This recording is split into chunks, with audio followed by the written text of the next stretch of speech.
celana merah putih, wah hina juga. Nah, jadi kita tetap menghargai perbedaan itu, apalagi soal sikap politik. Berbicara konteks politik, jangankan dengan lawan yang tidak ada hubungan keluarga, saudara kandung kita bisa berlawan. Karena itu soal pilihan politik. Nah, tapi juga harus siap-siap untuk menjadi korban politik. Ya, kalau kami istilah Melaka itu ada sopi, ada kopi. Sopi itu soal pilihan politik, kopi itu korban politik. Ya. Itu akronim yang berbeda ya. Baik guys, sebelum kita lanjut saya sapa dulu Pak Bakil Bupati yang baru bergabung dengan kita pada sore hari ini. Pak Bupati, sudah dilantik, saya perlu tahu juga suasana perasaan saat ini seperti apa? Perasaan hati. Mungkin hidup saya selalu bersyukur. Ya, tidak perlu untuk dibanggakan berlebihan, tidak perlu terlalu euforia berlebihan. Bagi saya bersyukur. Inilah karunia Tuhan, pemberi Tuhan yang saya harus syukur. Kami bersama keluarga dan wakil kita bersyukur. Bersyukur kepada Tuhan, bersyukur kepada Lur, alam semesta, kepada rakyat Melaka. Mereka sudah menjatuhkan pilihan kepada kami sampai proses hari ini. Dan kita bersyukur dan kita berterima kasih. Termasuk teman-teman media juga saya bersyukur, terima kasih. Karena media itu membesarkan kami.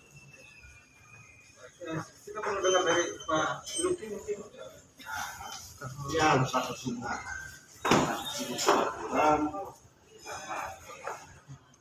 Hingga hari ini saya dapat. Saya pribadi saya juga selalu bersyukur dan berterima kasih juga untuk almarhum Bapak. Karena menurut saya apa catatan beliau juga hari ini saya sebagai anak hidup perlu saya terima juga teman-teman semua, teman-teman media, teman-teman dari sekolah, seluruh saya ingin katakan bahwa begini, politik sudah selesai, politik sudah selesai, tidak ada paket SMKD lagi, tidak ada paket SMKD, yang ada adalah itu atau kepada saya hanya sama seluruh masyarakat Melaka sama dengan tangan satu hati satu tekad untuk Melaka. Tidak ada perbedaan lagi ya, politik sudah selesai. Kita mau tahu nih, kira-kira setelah dilantik ini apa yang mau dilakukan untuk Melaka yang lebih baik ke depan? Pak Bupati? Ya, tentu kita ada target kerja kita. Target pertama 100 hari kerja. Target berikut tahun pertama. Ya teman-teman, tolong dimengerti juga bahwa kami tentu akan sedikit terlambat melaksanakan program kerja kami karena ya ini tidak ada rencana, tiba-tiba ada rencana. Karena ada bencana tentu ada banyak hal-hal yang sedikit bergeser. Tapi kita tetap komitmen untuk melaksanakan 100 hari kerja. Tetap kita audit terhadap kinerja terhadap penggunaan anggaran di Kabupaten Melaka. Dan saya sudah tegaskan di mana-mana bahwa audit itu bukan satu monster yang sangat menakutkan. Audit ini kan bukan mencegah. Kalau istilah dulu itu ada waskat, pengawas melekat. Jadi kan tidak salah saya dengan wakil sebagai pimpinan wilayah, ya kita juga perlu ada mengawas. Tidak dalam konteks untuk mencari kesalahan. Saya kira rugi kalau kita mencari kesalahan. Untuk apa mencari kesalahan? Tapi saya mencari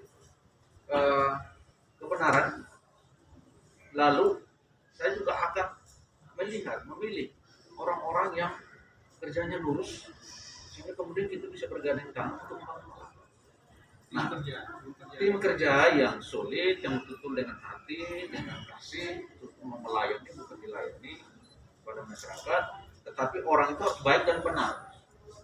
Karena orang baik belum tentu benar. Mengapa saya katakan demikian? Orangnya baik sekali, lihat kita sopan santun, tapi ternyata ya mencuri uang daerah membuang begitu. Maka kita harus ajak seperti itu untuk kita berjalan.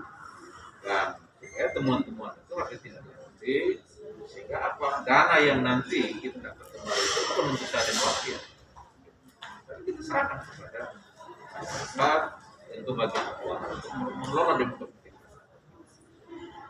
Di awal kepemimpinan sudah memberi warning kepada aparatur ya. Ya, kita memang harus memberikan warning supaya kita bekerja yang jujur, bekerja yang lurus. Dan saya juga mau menghilangkan stigma, jangan sampai ada stigma di mana banyak mayoritas, maaf, saya kurang kolek, di mana banyak mayoritas Katolik, jangan sampai situ ada sarang penyamun, ada sarang korupsi. Saya tidak suka seperti itu. Ya, jangan sampai kita tiap hari ke gereja berdoa berlutut sampai ya nangis-nangis, atau keluar gereja ya, terus jadi seperti itu. Kita ingin supaya jangan hanya berdiskusi, tapi kita ingin eksekusi terhadap mereka melakukan itu. Untuk apa? Salah satu kan itu pendidikan. Jadi mencegah niat jahat orang untuk tidak tercapai niat itu melakukan kejahatan. Karena dari awal itu sudah teriak. Ya saya ambil salah satu contoh. Begitu bencana, saya teriak. Jangan coba-coba menyalahgunakan bantuan sosial, apalagi uang berupa bencana kepada masyarakat. Ketika itu ada, saya akan audit. Ya, kita semua sekarang.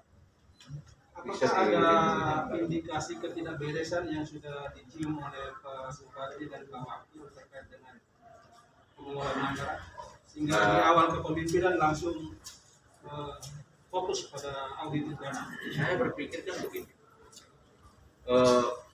APBD kami itu kan kecil, PAD kami apa?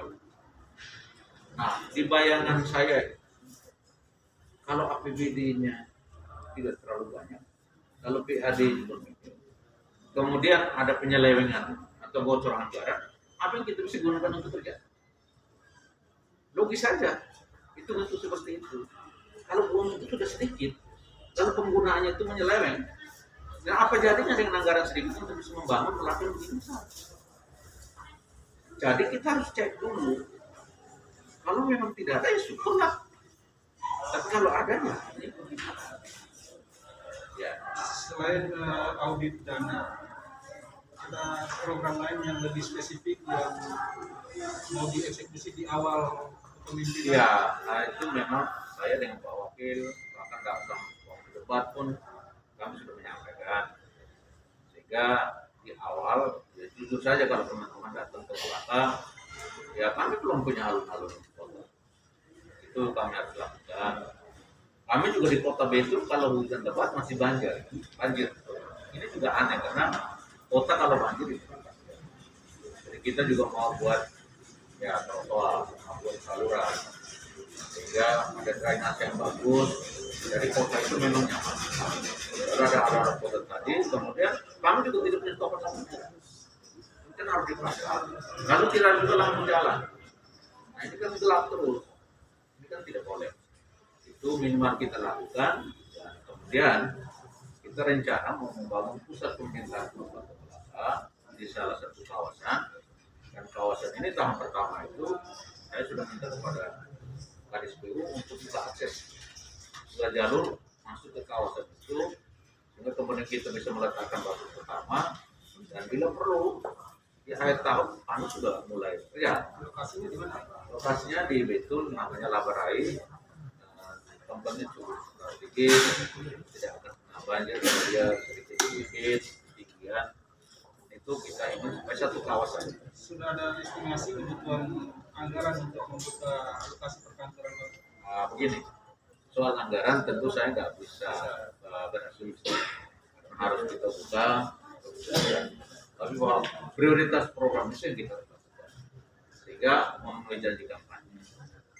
Tahun anggaran 2021 ini kan sudah berjalan ya. Ya. APBD Malaka juga sudah disahkan. Ya. Untuk mengimplementasikan program-program Pak Bupati dan Pak Wakil juga kayaknya agak sulit ini. Betul. Nah, bagaimana mensiasat ini supaya visi misi dan program itu bisa berjalan? Kita sudah kalkulasi. Jadi ada anggaran-anggarannya, kita bisa jangkau. Ya, antara lain seperti saya sebutkan alun-alun kota, soal trotoar, pasang lampu merah, pasang lampu jalan, Saya kira itu bisa didapat oleh negara. Nah, kalau untuk program-program yang memang high cost menggunakan dana yang besar atau tinggi ya kita nanti kan ada tahun perubahan negara. Nah, di sana kita coba untuk sama-sama. Tetapi nampaknya ada peluang karena selama ini kemarin saya dengan Pak Wakil ikut Musrembang di awal kami belum dilantik pun kami sudah itu dan tim sampai di provinsi mereka mengakomodir semua program-program yang kami tawarkan. Nah, sehingga bisa dan saya kira kalau itu tidak bisa hanya mengharapkan anggaran daerah. Kalau memang memungkinkan, tadi juga saya ikut terus, Bang MPT juga memberikan pinjaman murah, ya kenapa kita tidak ada coba bangun komunikasi dengan semua pihak untuk bisa membantu. Toh kalau meminta jaminan, ini jaminan kantor. Saya tidak mungkin dengan Pak Kim Tolu begitu kami diganti pikul kantor besar itu bawa ke rumah kami, kan tidak mungkin. Ya, mau minta jaminan pun ini kan. Dan itu ada peluang untuk kita bisa lakukan. Pinjaman daerah ya. Pinjaman daerah boleh, bisa ke cari dana hibah di pusat juga bisa, kenapa tidak? Yang penting kita mau membuka diri untuk membangun. Ya. Jadi mewujudkan apa yang diinginkan Pak Bupati dan Pak Wakil itu butuh kebersamaan Ya. dengan masyarakat. Bagaimana dengan masyarakat tokoh bahkan elit yang masih mempunyai perbedaan sikap? Saya Apakah kira, perlu ada upaya merangkul terhadap pihak-pihak yang sebelumnya berseberangan? saya kira selama ini saya lihat-lihat, saya bangun komunikasi, nampaknya tidak ada perbedaan. Soal begini, kami di Melaka ini kan kuncinya kan saling menghormati, saling menghargai. Ada istilah kami bahasa adatnya disebut dengan sebete seladi hakna itu kata. Kalau itu dipakai dan kami juga bukan menang dengan keangkuhan, bukan dengan kesombongan, tapi kita yang rendah hati. Kalau kita ada pendekatan secara adat, saya yakin mereka tidak mungkin akan. Karena orang Melaka itu dia marah model apapun. Kalau kita datang ke rumahnya dan kita bicara baik-baik dan hati ke hati, ya saya kira siapapun. Semua orang ini kalau kita menghormati, menghargai dia juga tidak mungkin mengabaikan. Pak Bupati dan Pak Wakil, ini ada kekhawatiran terjadi pecah kongsi dalam perjalanan kepemimpinan. Ya. Apa komitmen yang dibangun antara Pak Bupati dan Pak Wakil? Ya kembali lagi kita tetap sulit, kita juga komunikasi dibuka, ya saling komunikasi musyawarah mufakat. Jadi tentu kita tidak mau bersaing sukar, apalagi waktu disingkat, waktu terlalu singkat. Jadi kalau berpikir untuk pecah kongsi, saya kira ya ini masih kata apabila, masih kata jikalau. Tapi kalau mau dibilang tidak ada yang pasti juga dalam perpolitikan. Ya, pasti yang pasti itu perubahan. Pak Wakil bisa menanggapi terkait dengan Yang sejauh itu saya tahu Pak, ya, jelas bahwa dengan berlaku itu juga. Yang kita pikir sekarang bagaimana kerja saya, dan untuk kedepannya dari saya bersama Bapak sendiri itu lebih menginginkan itu kerjanya lebih banyak karena perjuangan saya bersama Bapak ini perjuangan bersama rakyat itu susah dan butuh menanggung. Ada untuk berpikir pecah kongsi itu di dalam otak kami tidak. terima kasih. Pak Simon, satu dan pertanyaan terakhir dari saya. Ini kan biasanya orang meniti karir ya, sampai pada posisi bupati kepala daerah. Pak Simon ini kan sebelumnya kan tidak pada jalur politisi, ya. Dari pengacara langsung meloncat ke birokrat ya, jadi kepala daerah. Apa yang melatar belakang di sana? Memberikan pelayanan kepada masyarakat umum tidak hanya kita berteori, kita harus masuk dalam sistem, membuat sistem itu jadi baik untuk kepentingan masyarakat. Kita tidak hanya menjadi pengamat, seperti ibarat Bapak dengan saya, kita mau sepak bola. Saya tidak hanya mau memantau orang bermain bola, tapi saya harus masuk ke lapangan itu supaya kita tahu main bola itu seperti apa. Jadi bagi saya, apapun dan dimanapun kita ditempatkan, sepanjang kepentingan individu tidak ditonjolkan, tapi yang diutamakan adalah kepentingan masyarakat umum, saya yakin semua pekerjaan akan jalan. Satu Pak Bupati, saya ingin sekali tadi kan diawali dengan melakukan audit terhadap kerja awal dilakukan. Apakah ini tidak ada indikasi untuk politik balas dendam? Tadi saya sudah tegaskan, ini tidak ada politik balas dendam. Tapi tadi saya sampaikan bahwa APBD kita, PAD kita terlalu sedikit. Jika kita tidak sedia payung sebelum hujan, bocor dulu baru kita teriak masukkan penjara untuk apa? Lebih baik kita kawal sedini mungkin sehingga tidak terjadi bocor anggaran, tidak terjadi penyelewengan. Karena anggaran kami terlalu kecil. Anggaran sedikit kalau dicuri lagi, kalau disalahgunakan lagi, apa itu semua malah Kelihatannya kepala-kepala dinas pada ketakutan dengan seperti ini. Mungkin mereka ya kalau dia memang berbuat baik dan benar apa yang ditakutkan? Kan saya bukan monster untuk datang menghancurkan apa-apa. artinya dengan yang ada Beritahu kawan-kawan santai saja, tidak ada hal yang lebih istimewa. Politik sudah berakhir, Pak ya. Politik sudah habis. Mari kita ngomong sekarang, ngomong besok untuk membangun Melaka. Itu saja, Pak. tidak balas dendam. Untuk apa balas dendam? Balas dendam itu nanti tidak kecapean, sakit hati sendiri. Ayo kita jalankan Bairo. Kawan-kawan, saya pikir ini waktu kita terbatas. Ya. Pak Bupati dan Pak Wakil juga punya agenda. News, Pak. Ya, silakan. Ya, Bapak, seperti yang kita ketahui bahwa hampir semua kabupaten kemarin di NTT itu porak-poranda akibat badai siklon tropis Rukiang. Salah satunya adalah Kabupaten Malaka, Pak. Hal pertama yang akan dilakukan dalam membenahi Kabupaten Malaka apa, Pak? Rehabilitasi lah deh, santai aja lah. Ini kan begini, Tuhan itu memberikan soal kepada orang yang mampu menjawab. Tidak mungkin Tuhan memberikan soal yang harus dijawab oleh mahasiswa S1 dikasih kepada anak SMA atau anak SMP. Jadi bagi saya kita jalankan saja yang jelas. Cara menanggulangi bencana itu kan ada dua cara. Yang pertama dalam waktu singkat, apa yang kita harus lakukan? Kami bersama wakil sudah evakuasi. Kami bersama wakil sudah banyak menerima bantuan sosial dan itu kita langsung salurkan.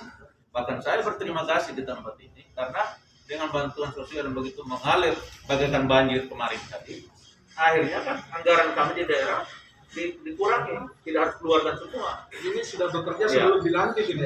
Kita sudah bekerja sebelum dilantik. Ya, jadi kita tidak akan mengabaikan itu karena dari sisi kemanusiaan ya kami juga sudah lakukan. Kita sudah datang memberikan sembako, kita sudah datang dengan tim medis. Saya juga bersyukur dengan teman-teman saya di kesehatan, dokter, mereka pada turun semua untuk memberikan pelayanan pengobatan gratis. Sampai sekarang. Ya. Artinya hal tersebut akan menjadi salah satu fokus dalam 100 hari kerja ke depan selain audit tadi, Pak. Belum pun kami sudah lakukan sebelum 100 hari. Ya. Kita sudah kerjakan itu sebelum kita dilantik. Karena ini soal kemanusiaan. Tidak bisa ditunda-tunda. Apakah hal khusus yang akan dilakukan mengenai infrastruktur di sana pasca badai? Ya pastikan bangunan yang sudah rusak, bangunan yang kita harus cari kemana kalau sudah dibawa air ke laut. Kita kan tentu akan cross check data dari SM, data dari relawan, data dari pemerintah kabupaten. Kita akan cermati betul. Kami akan turun. Melangkah kecil deh untuk jangkau itu gampang. Begitu kita datang, kita lihat, lalu kita datakan ya kita kasih bantuan supaya mobil mereka tetap dibangun kembali. Baik, pesan terakhir Pak, harapan dan pesan untuk masyarakat di Malaka apa Pak? Berdamai dan sesama, berdamai dengan lingkungan, berdamai dengan hati, berdamailah. Ya. Baik, saya pikir teman-teman kita terdibatasi oleh waktu dan Pak Bupati punya